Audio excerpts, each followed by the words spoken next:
Absolutely. Thank you. First of all, congratulations. I Thank mean, you. when did you hear? Who called you to inform Wow. you of your selection for the Hall of Fame? Well, I've been nominated like 3 or 4 Yeah. times prior. Like, okay, maybe this year would be it. Um, but then I get an email from a representative from the Black College Hall of Fame congratulating me. I was like, I told my wife, I was like, hey, look. She's like, what is it? What is it? I said, I'm in. She was like, what? The Black College Hall of Fame. So it was an email Yeah. that actually notified me. I mean, were you kind of wondering after I know you were on the ballot maybe in 2017 and 2018? Yeah, right. That it was Right. maybe not happen, or And or then- do you think it was just a matter of time? You know what? Everyone was telling me it was a matter of time. Everyone was saying it was long overdue, but you never know what's going to happen. The funny thing about it is, I went to Central's Hall of Fame in 2012, Yeah. and then the CI in 2016, and now this in 2020. So it was like 4 years apart for each one. But did I expect it? For this to be the year? No, I didn't. Yeah. Had no clue. Kind of having to wait, did it make it even more special or at all? Or? No. Because I look at it as, for one, it's a great honor. It's a tremendous honor. And I look at all the other guys that have gone before me, and all the other quarterbacks. Doug Williams. I had an opportunity to meet him, which was great. Had the opportunity to play with Willie Totten. Mm-hmm. Those are the two guys that I kind of like really look up to. But just the honor of being mentioned with those guys, and now I'm able to literally rub shoulders with them.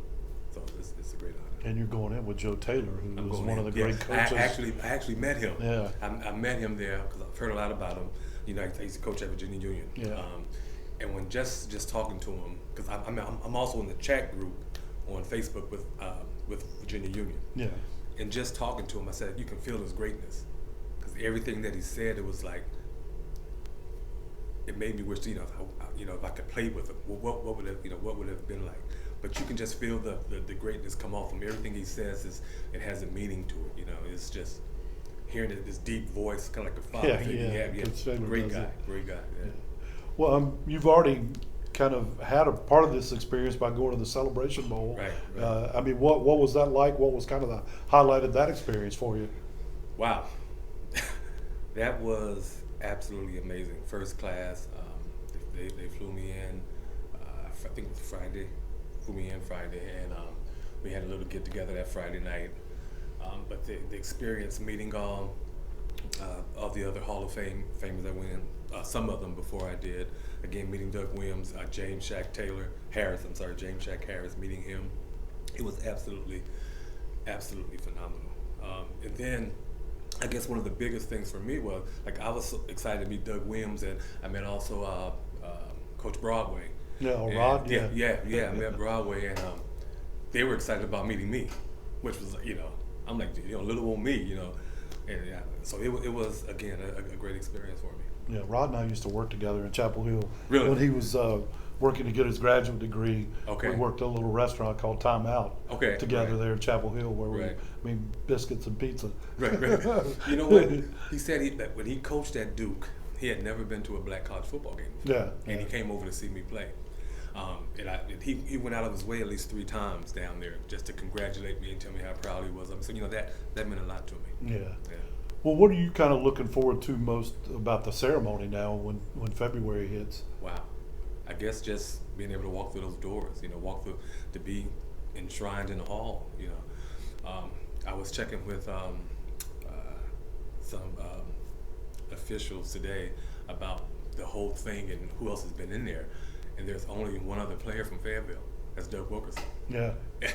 So there's only 2 of us so it's only 2 actual players from Central, me and Doug Wilkerson. Yeah. That's huge. And they're both, we're both from Fayetteville. Yeah. So Had you ever met Doug before? I've never met I him know before. he was quite a bit older than you. Yeah. Back in the 70s, I guess Yeah, it was right. when he was playing. Yeah, but I've never met him. But I'm just looking forward to getting down there. Again, it's just an awesome honor.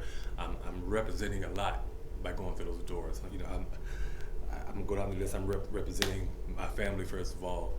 God. I'm representing Fayetteville, representing Douglas Byrd, I'm representing the neighborhood where I grew up at, Chestnut Hills. I'm representing North Carolina Central, representing the coaching staff there. So this is a big honor, not just for me, but everyone who's had a part in being here today. Well, talk about growing up at Chestnut Hill. I mean, I know you played every sport. Right, basketball, right. Yeah, actually basketball, was football. kind of your love. That I was think. my love. Yeah.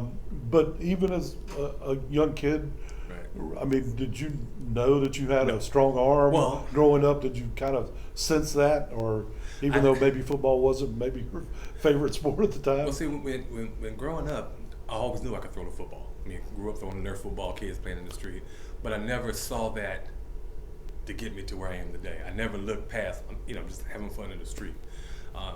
Ended up going to Ann Chestnut, which was a junior high then, and I was a tight end then, right? And again, never looking past anything, never envisioning any of this happening. Even getting over to Douglasburg, I'm still a basketball love, 3 years of basketball, that 1 year of varsity football other than a JV year. It just, you can't write this, you can't write this up, So you did play 1 year of JV. I played 1 year JV. And then kind of gave it up to your senior year. I mean, Yeah. did Coach Paroli talk you into coming back out? How did you wind up going back to football? Okay, so like I said, I played my JV year, and Were you a quarterback on the JV? I was a quarterback. I was Okay. a quarterback my JV year, and so my junior year came in. There was another quarterback who was a JV quarterback, Steve Boone. Brad Edwards was a senior then, so I was like, I'm not gonna play.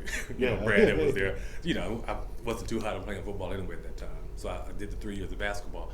But my senior year came around, and I went back out to play football again. They had me at linebacker, and I think I did all right. But I was like, I told the coach, I don't want to play linebacker. So me and Steve Boone were kind of competing. Again, Steve Boone was a junior at this time. I was a senior. And in my mind, I'm thinking, he's going to get the position. He has 2 years. I have 1. Yeah. But it just so happened I got the position. I'm not going to say that I beat him out. I think Steve Boone was definitely a better passer than I was at the time. Yeah. But Steve, That didn't help in Coach Paroli's yeah. offense. But Steve Boone he was a better athlete, though. So he played slot back. He was used in other positions. So for me, again, I didn't beat him out. I just think there were other things that Steve could do to help the offense out. Yeah. And I mean, and even then, did you have any idea that college football might be in your future as you started that senior year? I got at the end of my senior year, I believe I had 1 basketball offer for North Carolina Wesleyan. Mm-hmm. Fayetteville State came by for a football offer, for a football scholarship. I had Coach Paroli had told me then that a scout from NC State said I had a major league arm. I'm like, okay, I'm a kid. I have still not even thinking about college. But Fayetteville State came down, then Central came down like a day or 2 later. As a matter of fact, Fayetteville State said that I was going to be their backup, because I think it was Jerome Morgan was there at the time. Mm-hmm. He said, well, you're going to be, we got a quarterback, you're going to be a backup. Central came down and said they didn't have a quarterback. I'm like, okay. I go to Central, and things happen, from that point on. Well, Yeah. I mean, how many passes you think you threw your senior year at Byrd? I think I read somewhere it's like 123 balls. So you did throw. Well, I mean, that's 12 quite a times bit. back then. Yeah. Back then. Yeah. Yeah. So 12 times. I don't even know if I broke 1,000 yards. And back then, 1,000 yards was like the mark. Yeah. Everyone was shooting for it. But there were a lot of great quarterbacks then. Kenny Jones was at 71st then, and Pat Grayson was at Westover, which Yeah. were both better athletes than I was, better quarterbacks. I never had that normal feeling as a quarterback. When I say a normal feeling, that in control of everything, I was always nervous, kept my hat on the sideline, was that type of kid.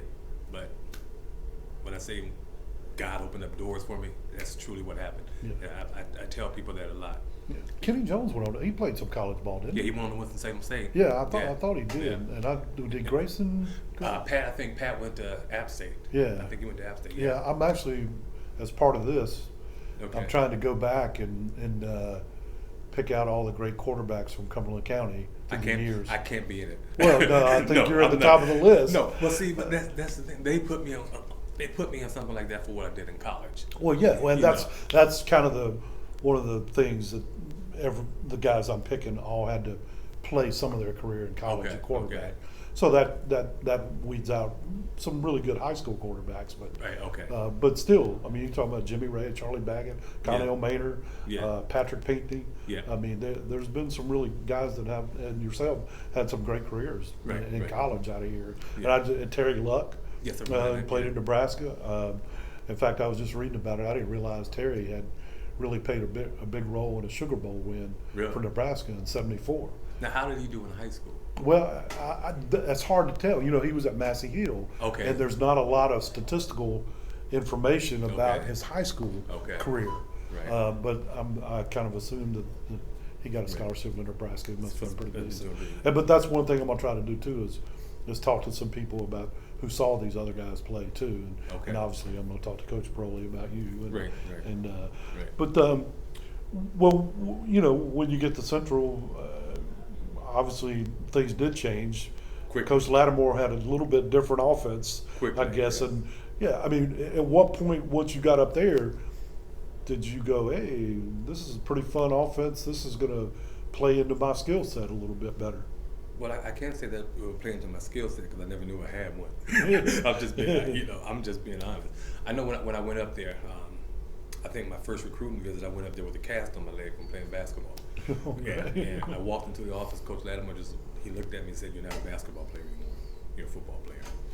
And I think the next time I went back, Robert Clark, which was my number one receiver, went down to the field and threw a little bit. I guess he wanted to let Coach kind of know, like, if this guy was legit. And from that point, we kind of knew that something was special. I mean, we were on the field maybe 30 or 40 minutes just throwing the ball around, and it felt completely comfortable. And another big thing, this is crazy, the balls were different. Like I think like high school was the J5V or Yeah, J5V is always I good. couldn't grip it. My hands, I still had small hands.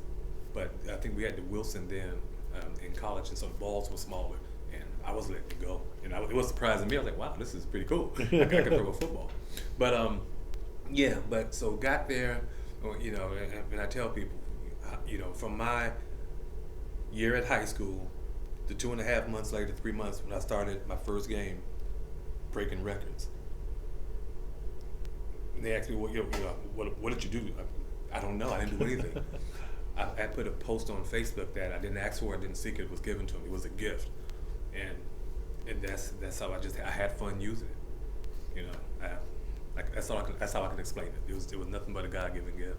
Well, when Coach Lattimore comes to you and tells you you're going to start your first game as a freshman, Right. was that a surprise, or had you felt like you kind of had earned it by that point? You knew I earned it by that point, and I'll tell you a story because a lot of stuff back then I don't remember. But when I'm speaking to some of the older players, they're letting me know. It was like a week or two before the first game, and it was 5 quarterbacks, and neither one of us had kind of like really separated from the pack. And then Lat said, "Okay, we're gonna get 10 throws apiece. Whoever completes the most is gonna be my starter." I had never thrown to a back out the backfield in my life. That day I probably threw like 5 or 6 to them. I was just dumping the ball on. They're completions. Yeah. I ended up starting, and then from there, we never looked back. You think about the other great quarterback that came before me there, Gerald Frelon, awesome quarterback, and this is what adds to the mystery of me coming out, having the type of year that I had, the type of career I had there, because Frelon was a great quarterback. I mean, make no mistake about it, but he didn't throw as much as I did. And I always ask myself, what did Lat see in me to have me throw 35, 40 times a game? Well, surely you've He asked him saw that something. question before. What did he tell you? He said I was a diamond in the rough. So, I mean, he really couldn't explain. He just said he saw something. He felt something, and from that point on, I mean, we were throwing it. We were throwing. When you look back on your career there, what are the highlights that kind of stick out in your mind? Well, one of the highlights, which really is a highlight, my senior year, went to the playoff, went to play Sacramento State. Should have never went out there. They beat us like 56-7. Yeah, that was a tough one, but it stays, and I think about some of the best games, like Jackson State when they threw for 550. Robert Clark had like 17 catches for 354 yards. That was your sophomore. Was it My sophomore? year, Yeah. Playing Grambling twice in Yankee Stadium, and almost beating them the second time, and then we get off the schedule. Yeah. Playing Jackson State twice. The first year that the year that Clark had the 550, I think they had us 42-9 going into the fourth quarter, and we ended up getting beat 49-37. So the second year we came back and played in my junior year, we got beat 10-9. We were off the schedule after that. Y'all took a lot of people off the schedule. Yeah, we're getting a little close. And I think that year, the year that the year that I threw for 550, I think all three of their defensive backs were pro that year. And so we put it on pretty good. Yeah. But just the experience overall, the teammates I had, my linemen. I know when I first got there, after the first two games, then the write-up started happening. Like this kid who was, all this. Coach Jack, who was our offensive line coach, said, well, the pressure isn't on Harvey now. The pressure is on the line to protect Harvey. So, just hearing that, from the coaches, for them seeing this talent in me that, probably up until my senior year, I didn't believe in myself. But they stayed with me and kept my head above water. So.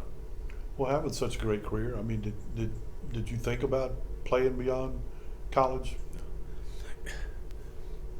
I was a kid having fun, enjoying it, and I've been asked that question a lot. Why did you go pro? I didn't have that desire. Robert Clark, Robert Massey, you can see that in them. They wanted it. They were out there running 40s. They were out there working out all the time. I was just having fun.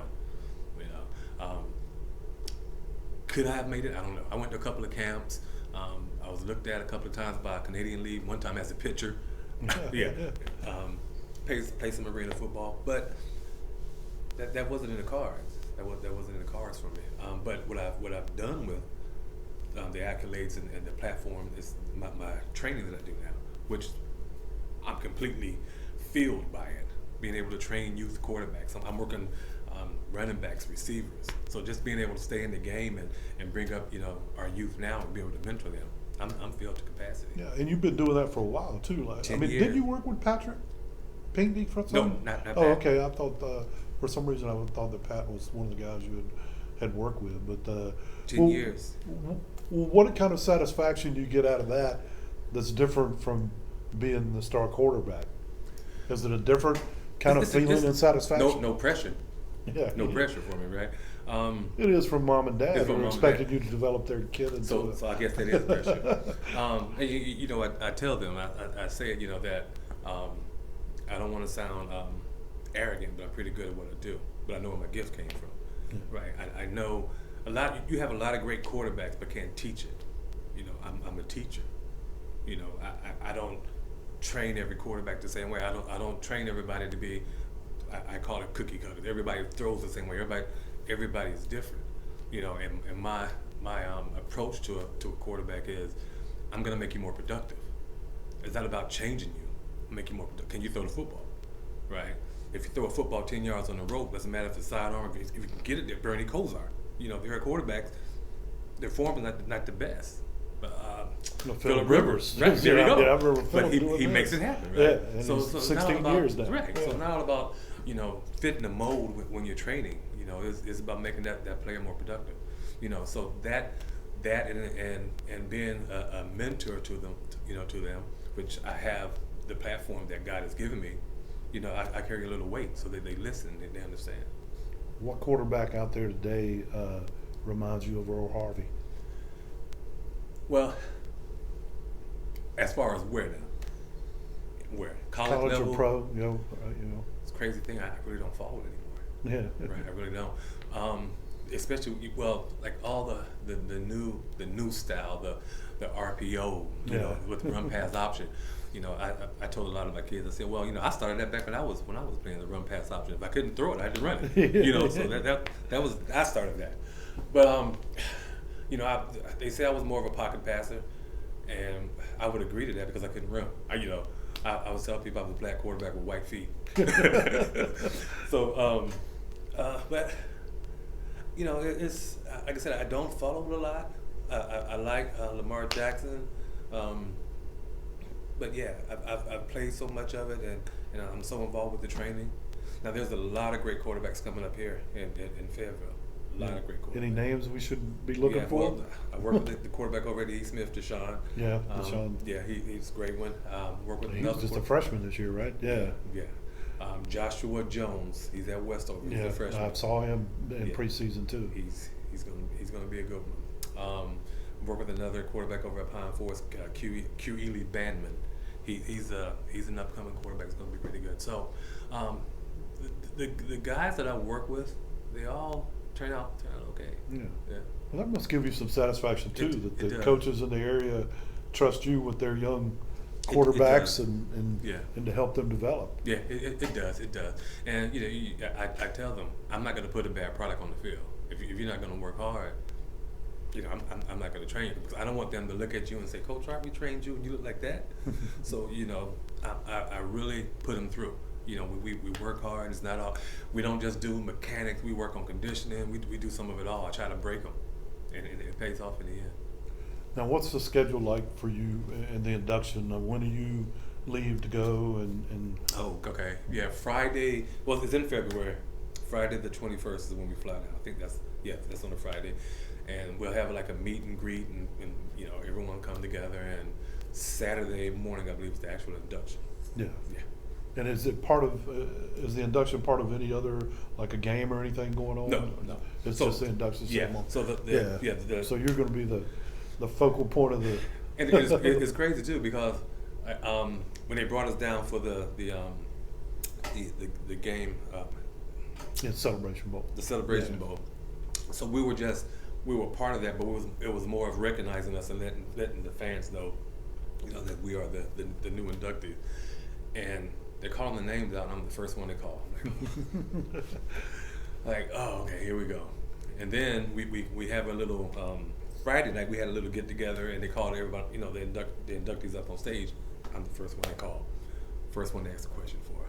So I'm looking forward to it, and I'm really excited. So you did get grilled a little bit at the Celebration Bowl too. Yeah, the yeah. interviews, yeah. But the good thing too about it, first thing I asked the representative, I said, "Do we have to give a speech?" They was like, "No." And I was like, "Okay." He said, I think a couple of years ago, when people would give speeches, they would be up there for 30 minutes. Yeah. And it would be a person that nobody wanted to listen to, and then the one they really wanted to hear would be up there for like 5 minutes. And so everything is supposed to be kind of like organized. So we asked a couple of questions, and so, yeah. Now, will you have somebody introduce you at the ceremony, or? Yeah. Or, So what the kind of the format is that once it gets rolling, they're gonna have on the screen, a highlight reel of us. Yeah. And they're gonna have someone talking about our accomplishments and things like that, and then they're gonna call us up, one by one. yeah, I didn't know if you'd have somebody special that would personally introduce you from your career or anything like that. I don't think so. I think that's just how they run it. Everyone, Yeah. we're sitting down at the table, and then they do our highlight reel, and they're talking about it up there, and then they'll call us up one by one like that. So no one personal is going to be doing it. Yeah. Yeah. Have you talked to Coach Paroli since you? Yeah, I've been by there a couple of times, Yeah. but not since I've talked to Coach Mike. Yeah. Just by text message. But every now and then I go by, during football season, to see him practice and things like that. Yeah. I'm surprised Bob hadn't got you out on the golf course. I know that's I've never his swung a move. club. That's new. I swung a club one time in my life, 9th grade, and put it down. Then did it again. Yeah. Yeah. Or what are you doing now besides the football coaching? I work up in Morrisville. Work for Ryder. Oh, okay, yeah. So I do that, and I do the training on the weekends. So you're busy all I'm busy. But up and down the highway a lot. But the training is where I'm trying to expand with that. Yeah. Yeah.